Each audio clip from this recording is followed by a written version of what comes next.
नमस्कार मित्रांनो, ओम नमः शिवाय. एकदा शंकरजी आणि माता पार्वती कैलास पर्वतावर बसले होते. तेव्हा पार्वतीने शंकरजींना विचारले, प्रभू, किती दिवसापासून माझ्या मनात एक प्रश्न गोंधळ करत आहे. त्याचे उत्तर सांगून तुम्ही माझे समाधान करा. शंकरजी म्हणाले, पार्वती, मी अवश्य तुझ्या प्रश्नाचे उत्तर देतो.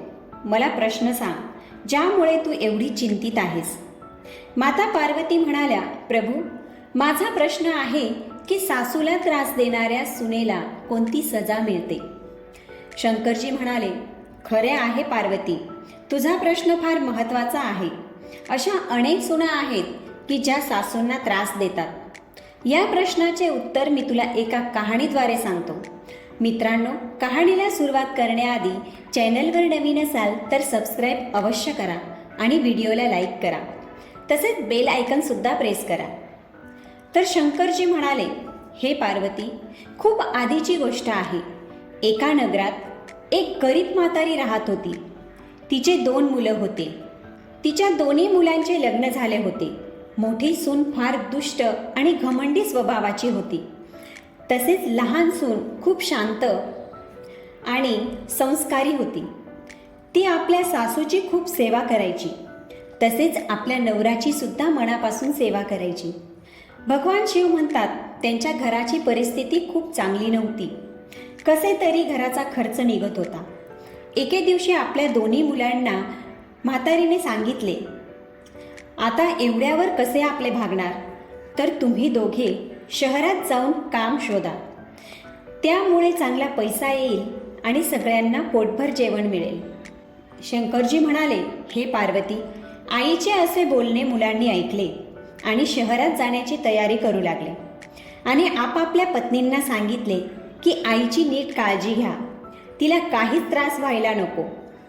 त्या म्हणाल्या, तुम्ही चिंता करू नका, आम्ही सासूबाईंची चांगली काळजी घेऊ आणि त्यांना काही त्रास होणार नाही त्याचं पण लक्ष देऊ.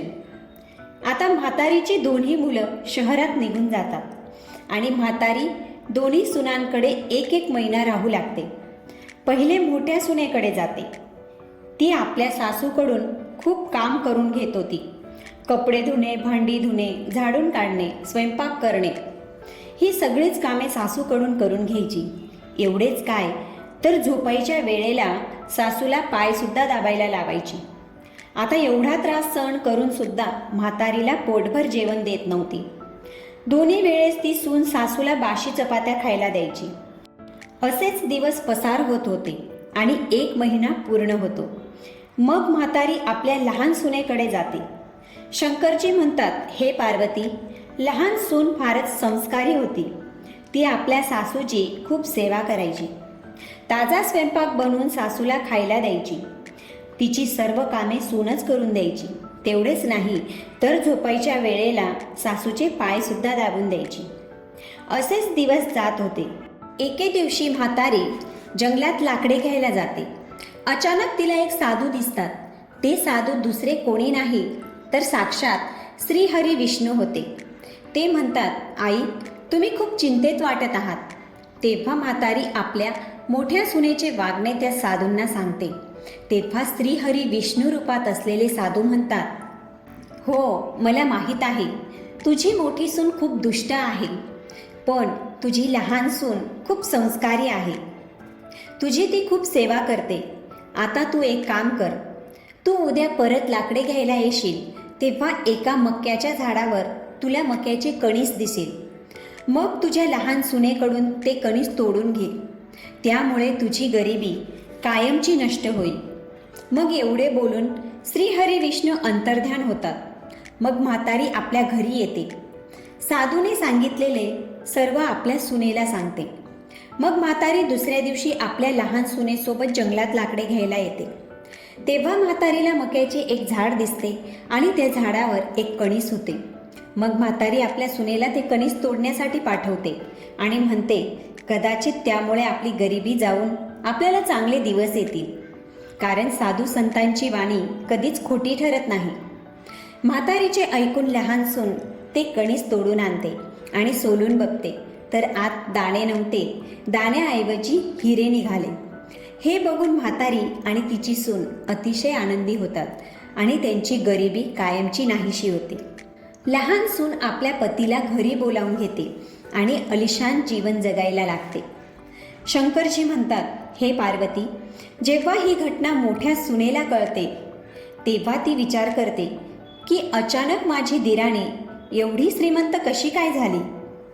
मग मोठी सून सासूला म्हणाली, आता तुझा तिकडचा 1 महिना पूर्ण झाला आहे, आता तू माझ्याकडे येऊन राहा. मग म्हातारी आपल्या मोठ्या सुनेकडे राहायला जाते. ती आपल्या देराणीच्या एवढ्या श्रीमंत होण्याचे कारण सासूला विचारते. ती म्हणते, मला पण ते रहस्य सांगा की ती रातोरात एवढी धनवान कशी झाली. मोठ्या सुनेचे बोलणे ऐकून म्हातारी म्हणते, आम्ही एके दिवशी जंगलात लाकडे घ्यायला गेलो होतो. तेथे एक मक्याचे झाड होते. त्यावर एक मक्याचे कणीस लागलेले होते आणि त्या सुनेने ते कणीस तोडून घेतले. त्यात बघितले तर दाण्याऐवजी हिरे निघाले आणि ती श्रीमंत झाली. शंकरजी म्हणाले, हे पार्वती, आता मोठी सून विचार करू लागली, मी पण उद्या लाकडे घ्यायला जंगलात जाईल. कदाचित एखादे मक्याचे झाड मला पण दिसेल तर मी पण तिच्यासारखी श्रीमंत होईल. मग दुसऱ्या दिवशी म्हातारीची मोठी सून जंगलात लाकडे घेण्यासाठी जाते. तिला एक मक्याचे झाड दिसते आणि ती मोठ्या आनंदाने कणीस तोडून आणते आणि सोलते. पण त्याच्यात हिऱ्याऐवजी खूप सारे विंचू निघतात आणि ते सुनेला चावतात. त्यात तिचा मृत्यू होतो. ही गोष्ट म्हातारीला समजते. मग म्हातारी लहान सुनेला घेऊन जंगलात जाते. तेथे श्रीहरी विष्णू येतात आणि म्हातारीला सांगतात, तुझ्या सुनेने तुझ्याबरोबर दुष्ट व्यवहार केला. तिने तुला खूप त्रास दिला. त्यामुळे हिचा मृत्यू विंचू चावल्याने झाला.